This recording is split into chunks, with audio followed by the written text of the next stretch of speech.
Here is a city of contrast, spread out along one of the busiest world. Yet its reputation is built on the sea where the flag three nations have flown. Yet it looks only to the future.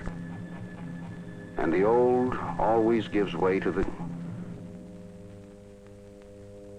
This is the city of Detroit in the state of Michigan.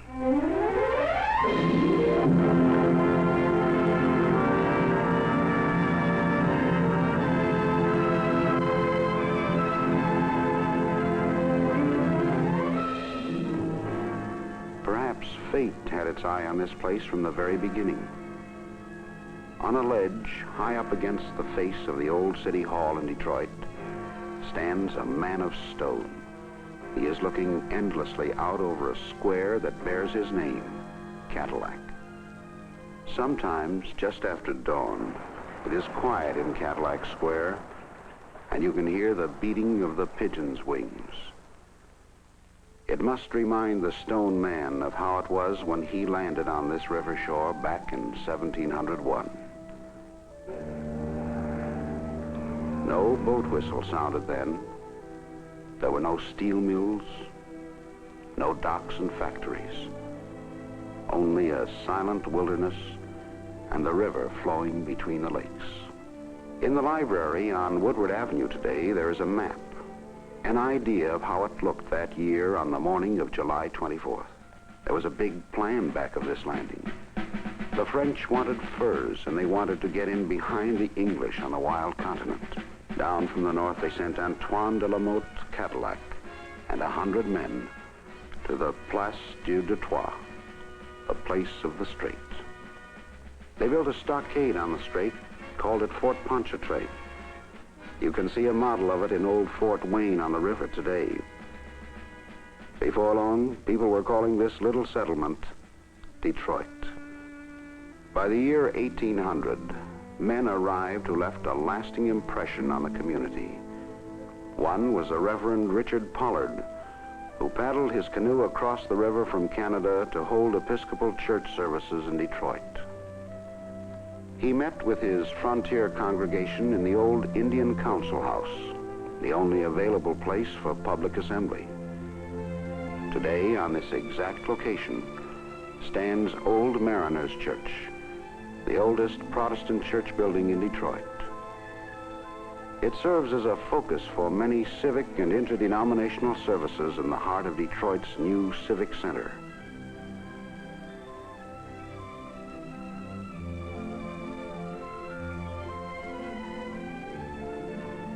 Another of those early pioneers was a man whose portrait in gray granite looks out over Jefferson Avenue from his park by the river he knew so well. Father Gabriel Richard.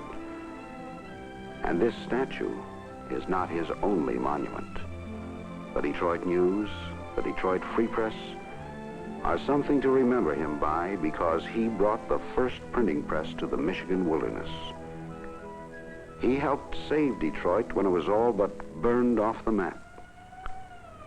Though the city has a modern fire department now, in his day, there was none. When the town burned to the ground and the settlers wanted to leave, he talked them into staying and rebuilding from the ashes. He reminded them that the city was not destroyed. How could it be? The city was in their hearts. That fiery tragedy did some good, though. It spurred the lumber industry because Detroit had to have new houses. One of Detroit's streets is named Cass Avenue. A thoroughfare is an appropriate monument to General Lewis Cass, the territorial governor in the early years who was responsible for the first network of roads through the Michigan wilderness.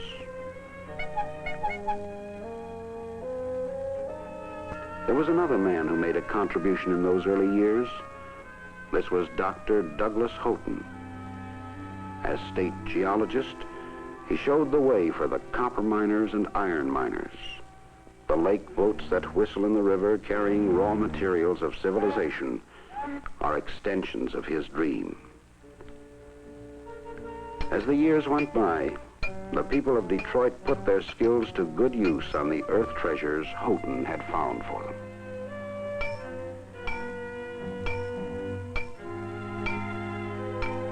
Because he was a great mayor and a humanitarian, they have a bronze statue of Hazen S. Pingree in Grand Circus Park. But he was first a successful shoe manufacturer. Shoes were an important product of Detroit. If Pingree could turn his head to the left, he could look at the biggest shoe store in the world. Strange that this city, whose product has taken every man off his feet and put him on wheels, should boast an establishment with 10 floors devoted to nothing but footwear. Through the 19th century, Detroiters made many products: bicycles, carriages, railroad cars, and marine engines, against the coming of the great day. Then, in the 1890s, horseless carriage talk began to circulate around the country, and Detroiters paid no more attention than most people. But there were men in Detroit who were tinkering with these self-propelled contraptions, and the first Detroit-built car had been driven in the streets of the city. But not many people knew what was going on down on Bagley Avenue, right where the Michigan Theater now stands.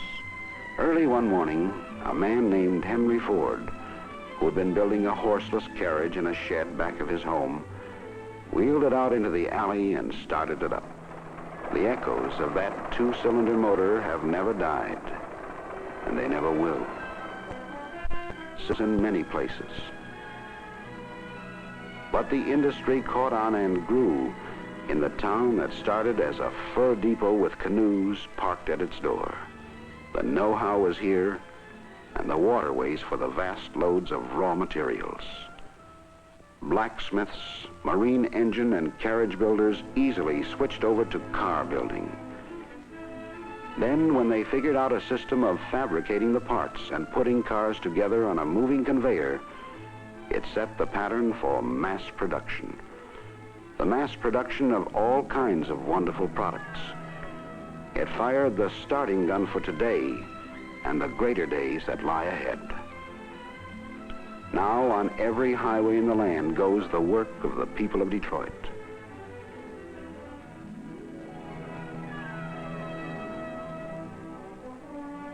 What a change has come over the strait since Cadillac's men chopped stockade pilings in the startled wilderness those many years ago. The river is now an international boundary and one of the world's busiest waterways. The opposite shore, south from Detroit, is Canada.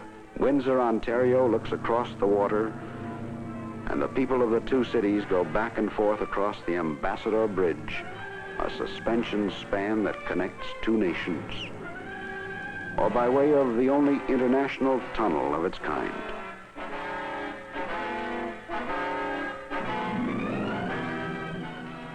Detroit has plenty of visitors because there is a lot to see.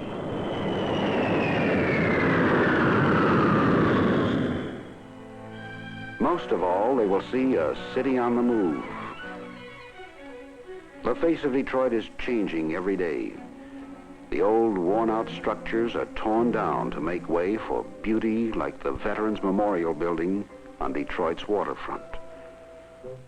While the road builders are busy cutting through and leveling sections that have served out their time, opening new expressways and arteries for traffic that is always on the move in Detroit.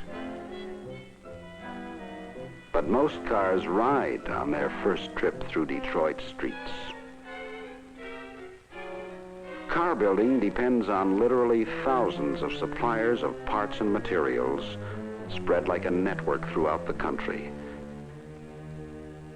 all springing from that joke of the 1890s, the old horseless carriage. Whatever happened to that derisive taunt, get a horse?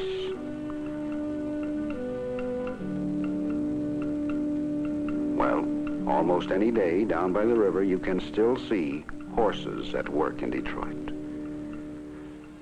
Of course, not all Detroiters are building cars. Some turn out substances for life and health, in the laboratories of the world's largest manufacturer of pharmaceuticals and biological products. Here is where they discovered adrenaline and a host of other things that are names on bottles, and the difference between life and death for people all around the earth. They didn't know it, perhaps, but all these years Detroiters were building something else. The technique of mass production, which became a weapon to defend human freedom. When the time came to produce for the defense of America, the plants and the skills were ready. Detroit became the arsenal of democracy. Yes, Antoine de la Mothe Cadillac, a lot of changes have taken place for humanity since your time. Of course, Detroit still speaks a little French on her street signs. Livernois, Crash It, Charlevoix. Back in the early 1800s, he called one street William and gave his John R. to another. Then there is Grand Boulevard, which starts at the river and loops all around the central part of town to come back to the river again. And there are places that seem like old landmarks now, Monsieur Cadillac. Masonic Temple, for instance, with its famed auditorium seating 5,000.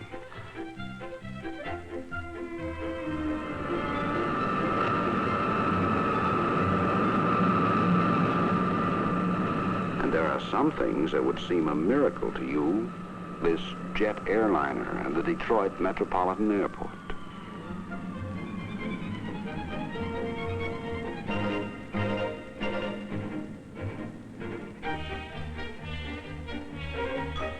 And you would be amazed how well your name is known. The 47 stories of the Penobscot building would overawe you. And not in the halls of Fontainebleau would you have seen anything to equal the Fisher Building. It is one of the most elaborate office buildings in the world. Here is the Pioneer Department Store that is now one of the largest in the country, where you could get anything from the furs you came to these shores for in the first place to 10,000 other items you never heard of. Far out in the suburbs, you would find branches of this store with many other shops clustered about in two fine shopping centers, each located in the middle of gigantic parking lots. This is Northland, with space to park exactly 9,984 cars.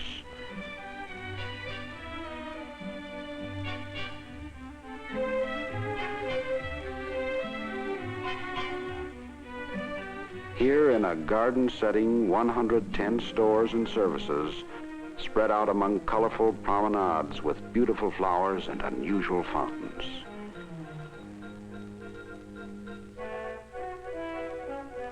You would find fascinating new buildings all over the city. Towers of steel and glass and aluminum. And there are motels dotted all around.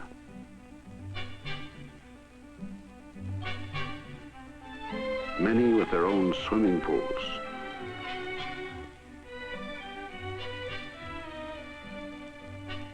There's always plenty to see on the river. Sometimes it seems as if all the people who own cars also own boats. And out in nearby Dearborn, where the Rouge River runs into the Detroit River, you can see the largest automobile plant in the world. The gateway to the Rouge plant is the Ford Rotunda, a vast exhibit hall filled with automotive displays. There's more to Detroit than industry, though. Here, for instance, is the Detroit Institute of Art, with a fine art collection brought together for the benefit of all the people.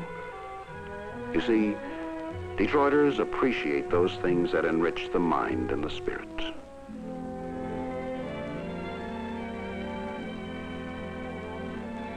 To the northwest in suburban Bloomfield Hills is a cultural center known as Cranbrook. The famous fountains are the work of the modern sculptor Carl Millis. Equally well known for its art and architecture is Christ Church, Cranbrook, with its outstanding examples of stained glass and carving. Then, to remind us of our past as a nation, Greenfield Village and the Henry Ford Museum in Dearborn. If you could make only one pilgrimage to American shrines, this institution would reward you with the greatest concentration of our national heritage.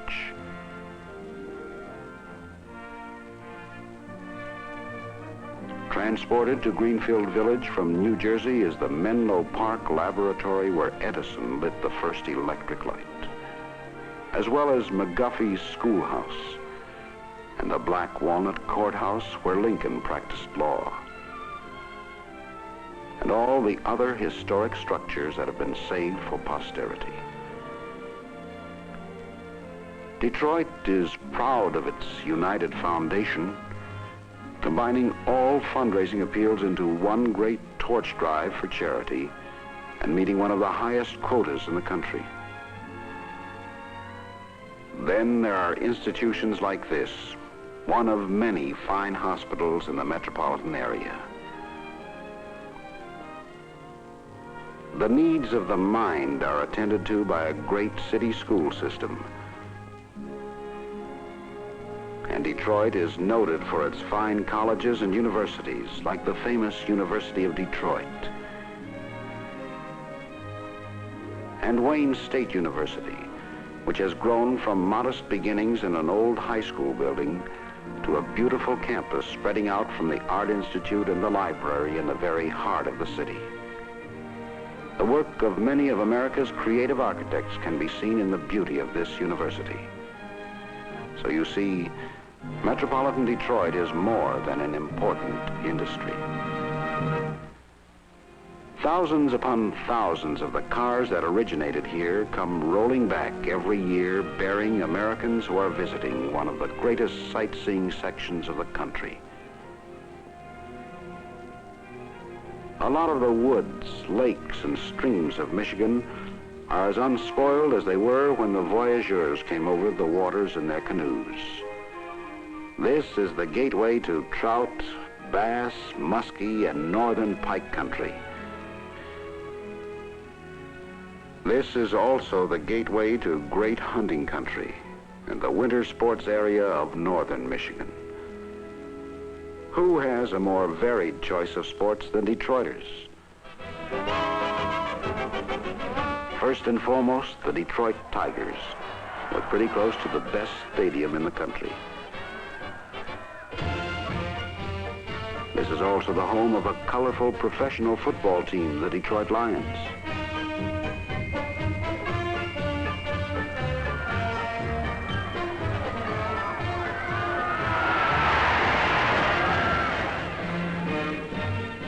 There's Olympia on Grand River, home of the Detroit Red Wings and the heart of Major League Hockey. It will seat 16,000 fans for boxing or a convention. And it is the home of the professional basketball team, the Detroit Pistons. On the other hand, if your idea of outdoor recreation is something like this, drifting in a canoe, or spreading a picnic lunch under the trees, or wandering through a dreamland of colorful flowers, Belle Isle, that green haven in the river, is the place for you.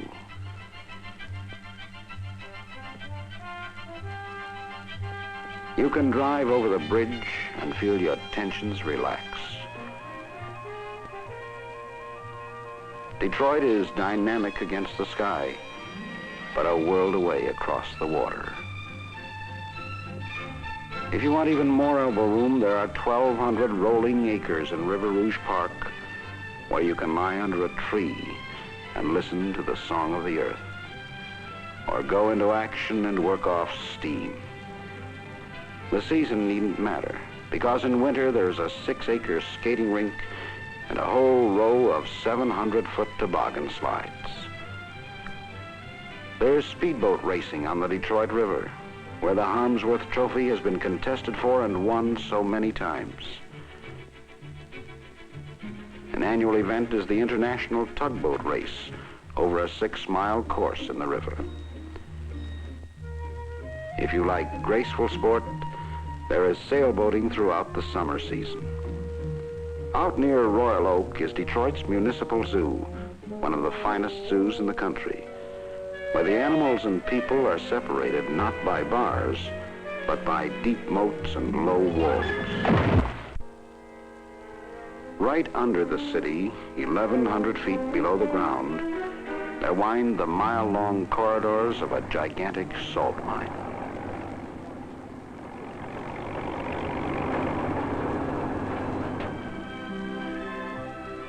Up along Lakeshore Drive in Grosse Pointe, you will see some of the stateliest mansions in America.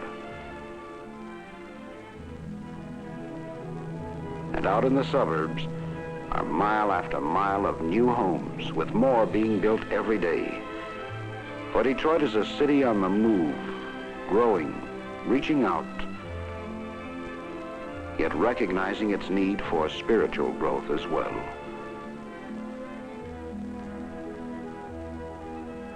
Members of every faith find a home here.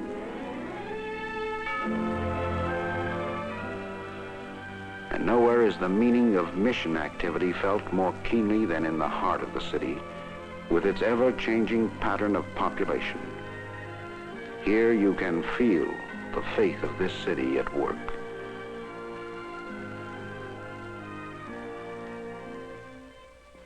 The new Civic Center is a tangible expression of Detroit's dreams for tomorrow. Here on 75 acres at the very edge of the Detroit River, a tangle of crowded and run-down buildings was cleared to make way for a new concept of developments.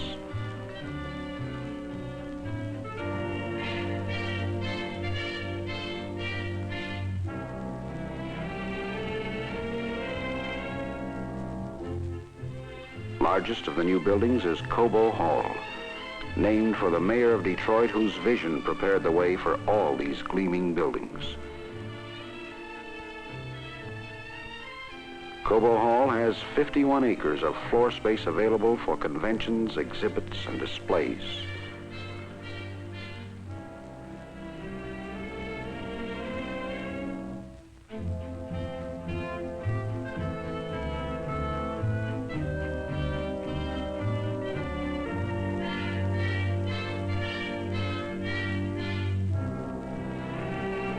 The convention arena in Cobo Hall will seat 14,000. Detroit's principal product is not forgotten either. There is parking for over 3,000 cars in the various garages and parking lots at the Civic Center, including this unique parking lot on the roof of Cobo Hall itself.